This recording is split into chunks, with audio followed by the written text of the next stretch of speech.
Hello दोस्तों, एक बार फिर स्वागत है आपका अपने यूट्यूब चैनल स्टेनो गुरुजी स्टडी सेंटर में। इस वीडियो में हम लोग प्रैक्टिस करेंगे 100 शब्द प्रति मिनट की स्पीड से dictation. SSC stenographer previous year dictation है दोस्तों। और डिक्टेशन के लास्ट में हम लोगों ने यहाँ पे जितने भी आउटलाइनें आई हुई हैं उसके प्रैक्टिस भी करेंगे। आप लोग मैटर को ट्रांसक्राइब कीजिएगा और बताइएगा कि कितनी गलती आपकी हो रही हैं, और अपने दोस्तों के साथ भी शेयर कीजिएगा। और वीडियो अगर चैनल पर पहली बार विजिट कर रहे हैं तो चैनल को सब्सक्राइब कर बेल आइकन को प्रेस कर लीजिए। और इसका पीडीएफ आपको टेलीग्राम पे मिल जाएगा। टेलीग्राम का लिंक नीचे डिस्क्रिप्शन बॉक्स में दिया गया है। ज़्यादा देरी न करते हुए हम डिक्टेशन स्टार्ट 5 सेकेंड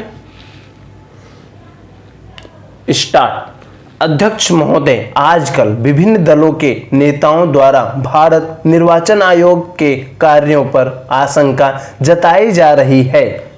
वह किसी भी दृष्टि से उचित नहीं है। जो पार्टियां देश के किसी भी राज्य में चुनाव जीतने के बाद निर्वाचन आयोग के कार्यों की प्रशंसा में एक भी शब्द नहीं कहती हैं, वे चुनाव हार जाने के बाद उन्हें शक की नज़रों से देखने लगती हैं। यह तरीका अनुचित है। मैं इस प्रकार के व्यवहार के खिलाफ हूँ। आज जब इस मुद्दे पर सदन में चर्चा चल रही है तो मैं आयोग के बारे में कुछ कहना चाहता हूं। जो लोग बिना किसी कारण जब तब इस संस्था पर शक करने लग जाते हैं, उन्हें यह बताना चाहता हूं कि भारत निर्वाचन आयोग भारत की एक स्वतंत्र संवैधानिक संस्था है। इस संस्था पर शक करने का मतलब यह है कि वे लोग संविधान पर शक करते हैं और अंततः संविधान निर्माताओं की दूरदर्शी सोच पर शक करते हैं। निर्वाचन आयोग का कार्य भारत में होने वाले कई प्रमुख चुनावों की देखरेख करना और उन्हें सफलतापूर्वक संपन्न कराना है। संविधान द्वारा भारत निर्वाचन आयोग को कई विशेष शक्तियां प्रदान की गई हैं, जिनके विषय में संविधान में विस्तार से बताया गया है। इसके ऊपर चुनाव का काफ़ी बड़ा दायित्व होता है। ये दायित्व इसे भारत की सबसे महत्वपूर्ण तथा आवश्यक संस्थाओं से एक बनाता है। भारत की एक महत्वपूर्ण सरकारी संस्था होने के कारण भारत निर्वाचन आयोग को कई सारी विशेष शक्तियां प्रदान हैं, जिसके अनुसार निर्वाचन आयोग की शक्तियां कार्यपालिका द्वारा नियंत्रित नहीं हो सकती हैं। यहाँ यह भी व्यवस्था है कि निर्वाचन आयोग विधायिका द्वारा निर्मित विधि का उल्लंघन भी नहीं कर सकता है, क्योंकि इसके निर्णय न्यायिक समीक्षा के पात्र होते हैं। चुनाव का कार्यक्रम निर्धारित करना, दलों तथा निर्दलीय उम्मीदवारों को चुनाव चिन्ह आवंटित कराना, चुनाव से जुड़े सभी कार्यों को संपन्न करने की शक्तियां निर्वाचन आयोग को ही प्राप्त है। अध्यक्ष महोदय, भारत में निष्पक्षता से चुनाव करवाने में भारत निर्वाचन आयोग की एक बड़ी भूमिका है। यही कारण है कि इसकी आवश्यकता पर सवाल नहीं उठाया जा सकता है। यदि यह संस्था ना हो तो चुनाव करवाने में कई तरह की समस्याएं उत्पन्न होंगी। यदि यह कार्य किसी अन्य सरकारी या गैर सरकारी संस्था को दिया गया तो उसकी स्वायत्तता पर सवाल उठ सकते हैं और विश्व के सबसे बड़े लोकतंत्र की छवि धूमिल हो जाएगी। चुनाव से जुड़े विषयों में भारत निर्वाचन आयोग को पूर्ण स्वतंत्रता प्राप्त है। यही कारण है कि यह निश्चित अंतराल पर होने वाले चुनावों की तारीख जारी करने से लेकर चुनावों के नतीजे जारी करने तक सारे कार्य करता है। इस संस्था की सतर्कता और सुझावों के कारण ही चुनावों में होने वाले धांधलियों में कमी आई है और कई विशेष सुधार हुए हैं। ये तथ्य इस बात को साबित करते हैं कि हमारे देश में निष्पक्ष तथा पारदर्शी चुनावों के लिए भारत निर्वाचन आयोग जैसी संस्था का होना बहुत ही आवश्यक है।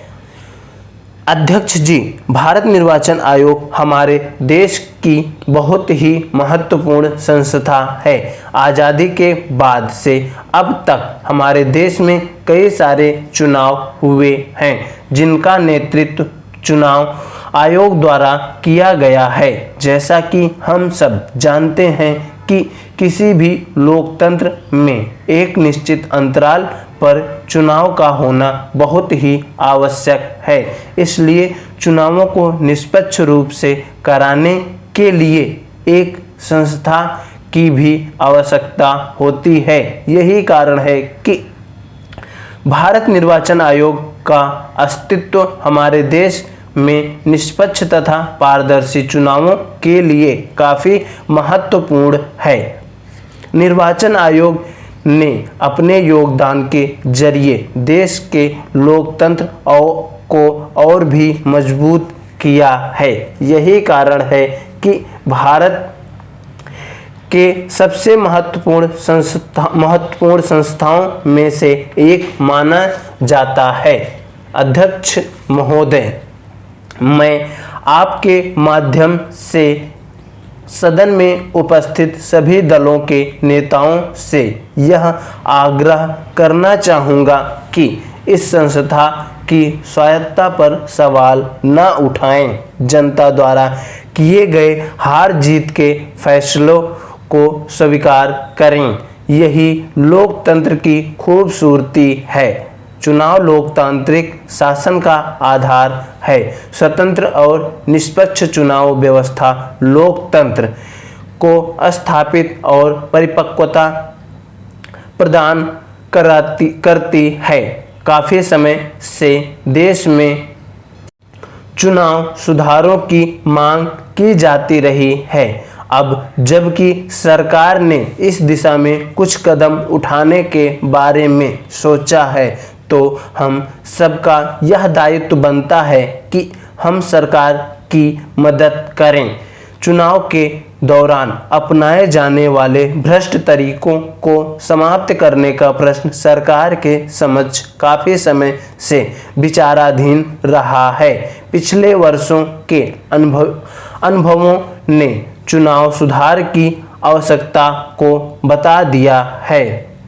चुनाव आयोग ने भी कुछ सुझाव सरकार के पास भेजे हैं। मुझे लगता है कि इस मुद्दे पर एक दिन की चर्चा में सभी मुद्दों को सामने ला पाना संभव नहीं होगा।